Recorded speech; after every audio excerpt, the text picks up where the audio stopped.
Last night I was listening to Motown records and got drunk off the moon, and some cruelty that's been fermenting in my basement didn't feel much like dancing.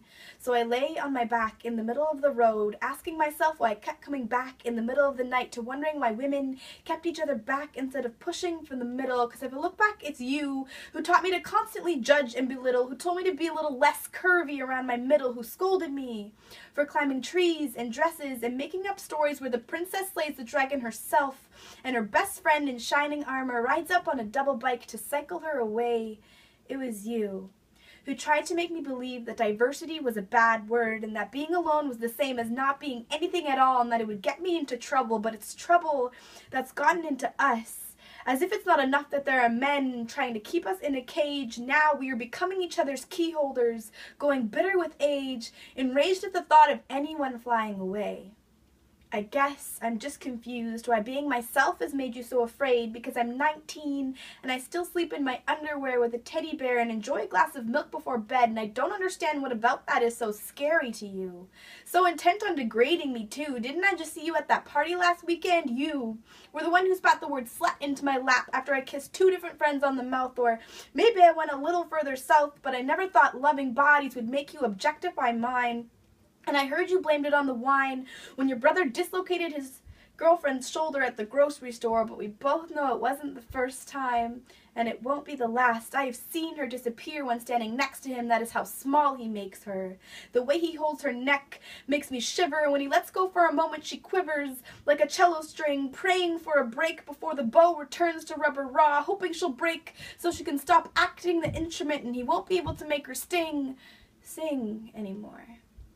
I'm still feeling sore from all the times you've told me I'm a bit too soft to be graceful, got a bit too much chest to look tasteful, but I am bigger than your insecurities. You are looking thinner than my priorities, and just because she can't sail the hollow of my collarbone doesn't mean she can't sail the hollow of my spine, and you will never be able to float his boat like I have. Didn't even need a motor. Beauty is in the eye of the beholder, so behold the beauty your eyes have been skipping over. It's there. You just haven't been looking in the right place, and I know most days feels like we're competing in some sort of crazy life race, but realize there is no ribbon or trophy when you reach the end. Nobody will be standing there, cheering and waiting to hug you on the other side. The finish line is an empty coffin, so I'd recommend getting lost as often as possible. The possibilities are endless when you're not worried about life's stopwatch.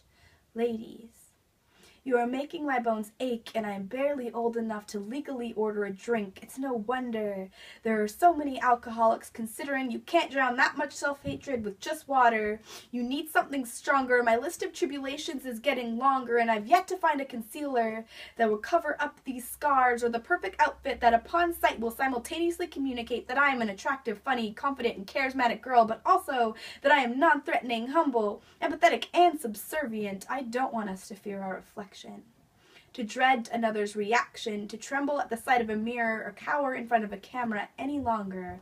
I am so tired of hating the blood between my legs, and I cannot stand to watch one more wonderful woman wither.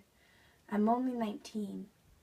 And the pavement beneath my back isn't nearly as cracked as I am, but here's to hoping some of this starlight will seep into the spaces under my skin, and maybe it'll even be contagious. Imagine an epidemic of women who can't help but shine, each a fireball of love coming together to make galaxies of gorgeous. I think maybe I do feel like dancing after all.